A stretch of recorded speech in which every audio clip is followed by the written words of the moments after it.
The Avengers vs. the Peter Factor by midnightwolf2192. Chapter 31. Field Trip Part 2. Ari was about to lead the group of teenagers into one of the labs when Peter's name was called loudly from down the hallway. The group stopped in their tracks. Flash grinned gleefully as Happy Hogan approached them angrily. Maybe Parker was getting thrown out for his bullshit. You know I'm on a field trip. I haven't even blown anything up yet, Peter protested weakly before Happy could say a word. The man stopped in front of his nephew and raised an eyebrow. Peter found his phone being thrust into his hands and looked up at Happy with a raised eyebrow of his own. I'm on a field trip. No phones allowed. That rule doesn't apply to you, Happy drawled. Kid, that thing has been vibrating non-stop since this morning. It's been driving my team insane. There are no phones allowed on the trip, Phillips interrupted as he stepped up to Happy and Peter. This time the man did indeed snatch the device from Peter's hand and slide it into his pocket. I will hold on to this. You may have it back when we are on the bus. Give the kid his phone right now. Happy's voice had become dangerous. Phillips stared at him in confusion, but didn't make a move to do as the man said. Give Peter's phone, or I'll take it from you. John, give Mr. Parker his phone, Principal Marita ordered, flanking Peter's other side.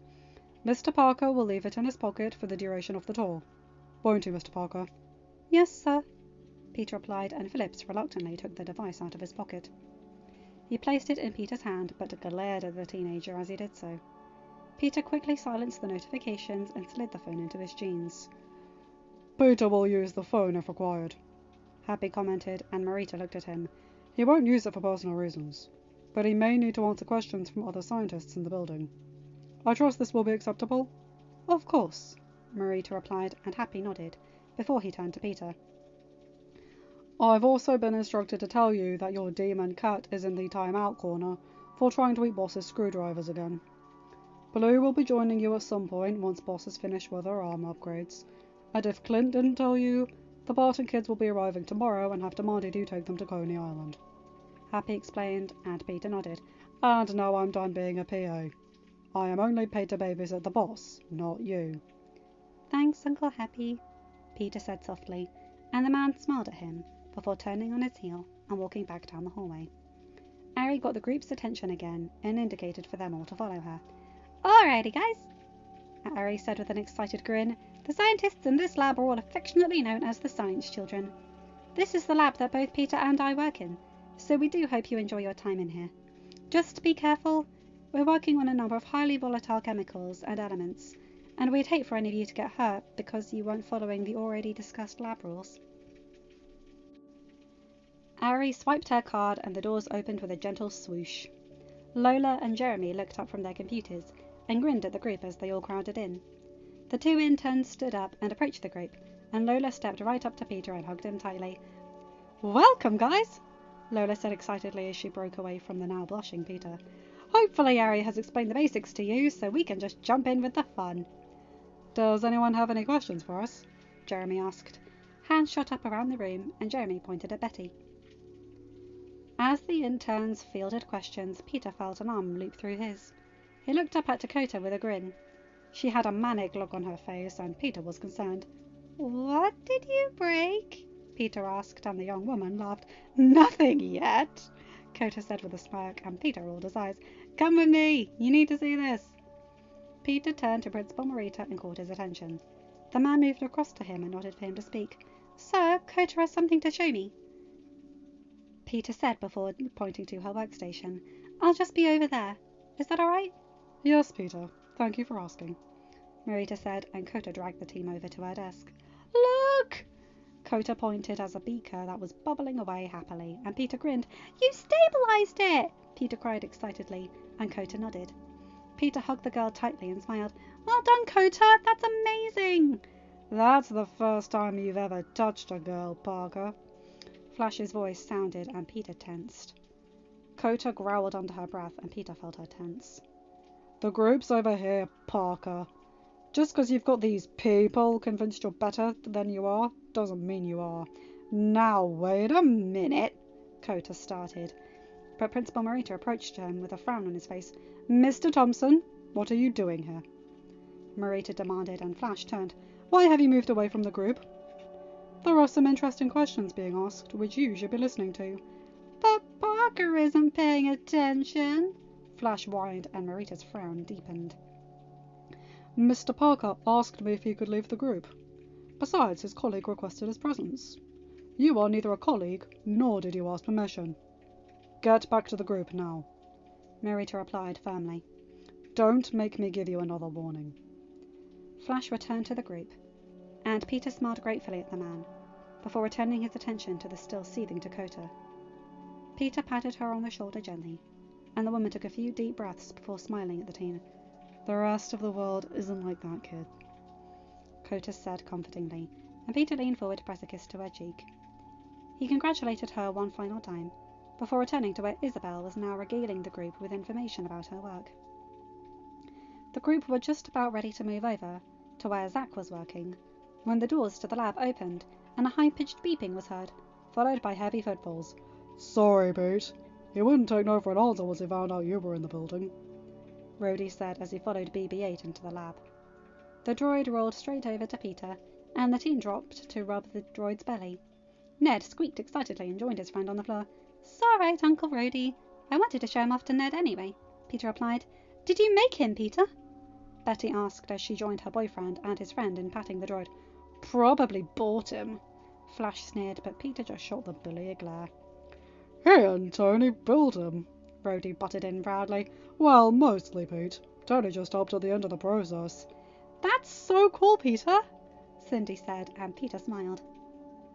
The other gathered teens all began to chatter excitedly about the droid, and Rhodey was pleased that his nephew was receiving the well-deserved praise. "Since I'm here, I may as well sing his praises some more," Rhodey said, and Peter blushed. "He has been helping Tony with my legs, which are working so much better since Peter got his tools onto them." Once he had sufficiently embarrassed his nephew, Rhodey bid the group his farewells, taking BB-8 with him back to Tony's lab.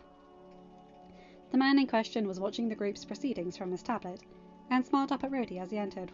"Well done," Tony said to his friend, and the man nodded.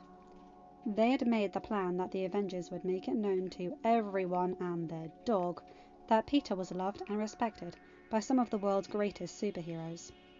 Rhodey had jumped at the prospect of flaunting his nephew's brilliance to the teens who had been bullying him. "It was easy. He seems okay. Probably has no idea what's coming his way, though," Rhodey said, and Tony just shrugged.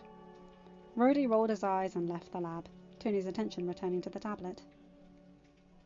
The field trip group finished up in the Science Children's lab, and Ari began leading them to the main chemistry labs. As they passed one, Dr. Banner emerged from his lab and walked straight up to the group. "Sorry," Bruce said, taking off his glasses from his face. Once he realized who he had run into, he looked around and found Peter. "Pete, I took your experiment off the heat a minute ago. I followed the instructions you left, so hopefully it's all good." "Thanks, Uncle B," Peter replied, no longer caring if his peers overheard his names for the Avengers. He loved them, and didn't care who knew it. "Also, your Mama Spider told me to let you know she is expecting you in the studio after your trip today," Bruce continued, and Peter nodded. Bruce nodded at the group and returned to his lab. "Seriously, how many of them will we be running into today?" MJ said with a smirk. "Knowing that lot, probably all of them," Peter replied, as Ari continued to lead the group to the next lab. "They're proving a point." Before they could enter the next lab, Peter's spidey sense flared up again, and he heard Ned gasp excitedly as an animatronic arm wrapped around Peter's shoulders. The teen grinned up at Nebula, who leant down and pressed a quick, almost imperceptible kiss to his head. "How's your arm?" Peter asked, and Nebula flexed her fingers. "I prefer it when you work on it, but Papa Stark will do in a pinch," Nebula replied before turning to Ned. "You must be Ned and MJ. Peter speaks of you both frequently." Ned was openly gaping at the Luffamoid, and MJ just rolled her eyes before waving at the woman. Nebula waved back, and Peter watched as a scowl crossed her features once the other teenagers began to notice her. "You had to know this would happen," Peter teased fondly, and Nebula rolled her eyes at him. "Hi, Nebula," Ari said, familiar with the Luffamoid due to her being Peter's constant shadow. "What are you?" Flash blurted out without tact, and Peter and his friends groaned. Nebula stared at the teen, and Flash tried to backtrack. I just mean, like, what the hell happened to you? My father tore me apart piece by piece whenever I lost a fight to my sister, Nebula replied dryly, and Peter muffled a snicker. He replaced each part with a cybernetic part so that I could be better. That was all he wanted. Perfection. That is what happened to me. Flash backed away slowly, and Peter watched as Nebula smirked proudly. Normally he'd be telling her off for scaring people, but this time he'd let it slide. Nebula sneered at the retreating kid one final time, before turning her attention to Betty, who was now asking her a question. I'm so glad I volunteered to lead this trip, Ari said as she sidled up beside Peter. Peter looked up at the woman, and Ari laughed. If this is the start, I can only imagine what's coming your way, kid. After Nebula answered a few questions, she walked back over to Peter and wrapped an arm around his shoulders. Understanding her non-verbal cue, Ari got the group's attention and led them into the next lab. Mr. Parker, I'm going to need you to pay attention, Mr. Phillips said, obviously not realizing that Nebula was projecting a noticeable field of annoyance in his direction. Phillips looked fluffer-eyed up and down before returning his gaze back to Peter. Your friend will need to leave. I'm not leaving his side, Nebula hissed, her hand going to her waist. Peter grabbed her wrist, knowing that she was aiming for one of her hidden daggers.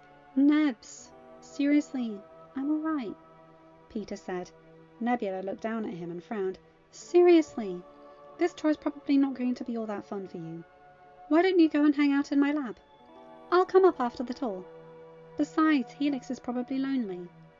Nebula nodded after a moment and squeezed Peter's hand before turning on her heel and walking out of the room.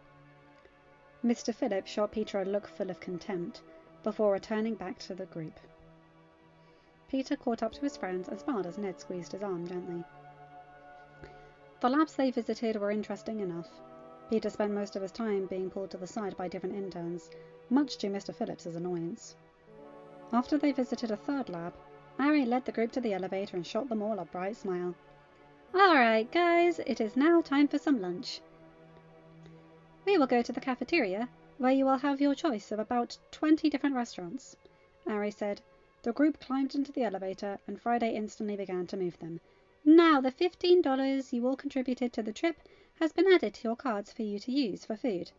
Of course, you can order more than $15 worth, but you will be required to pay the difference.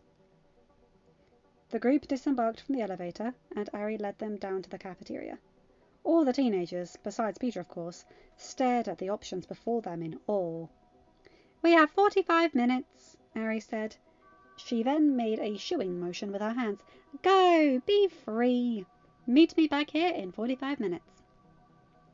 The group split off eagerly, and Peter led Ned and MJ over to his favourite restaurant in the cafeteria.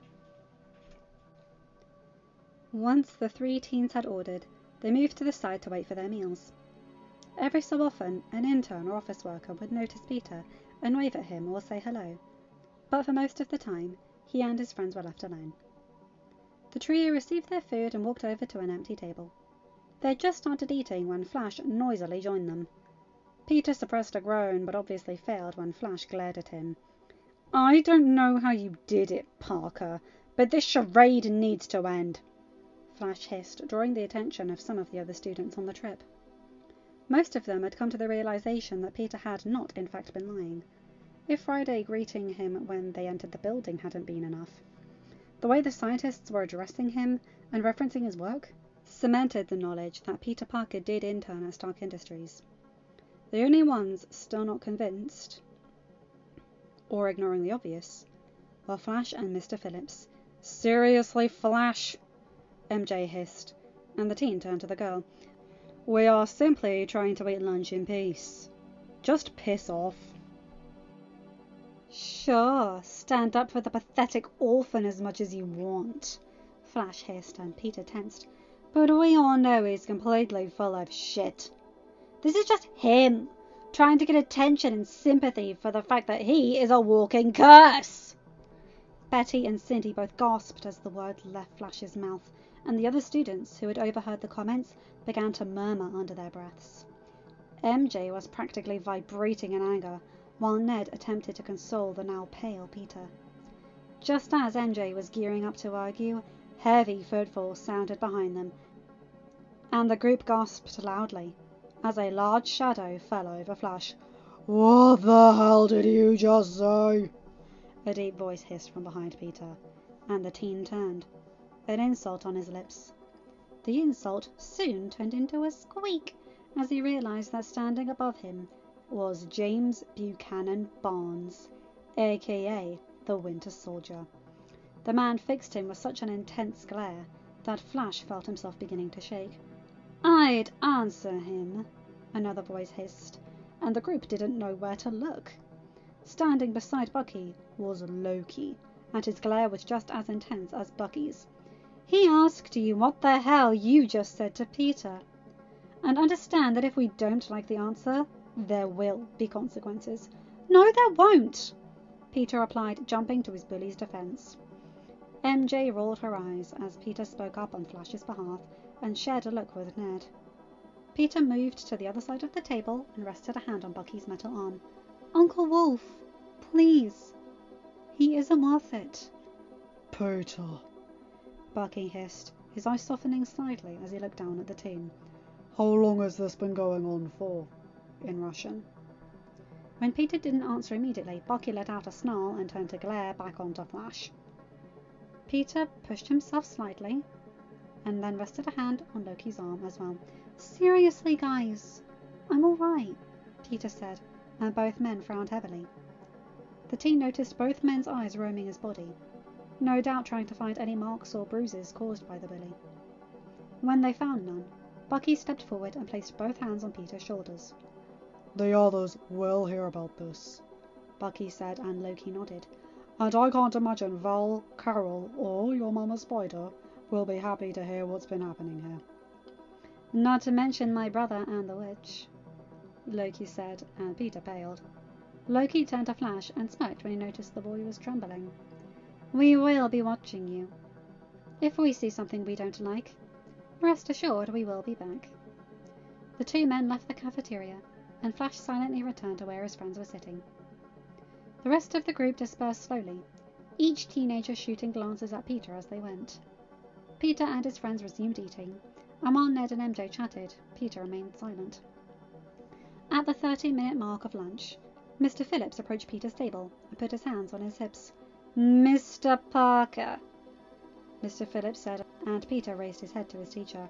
"I must say, I am not amused by the display we witnessed a few minutes ago. Consider this your second warning."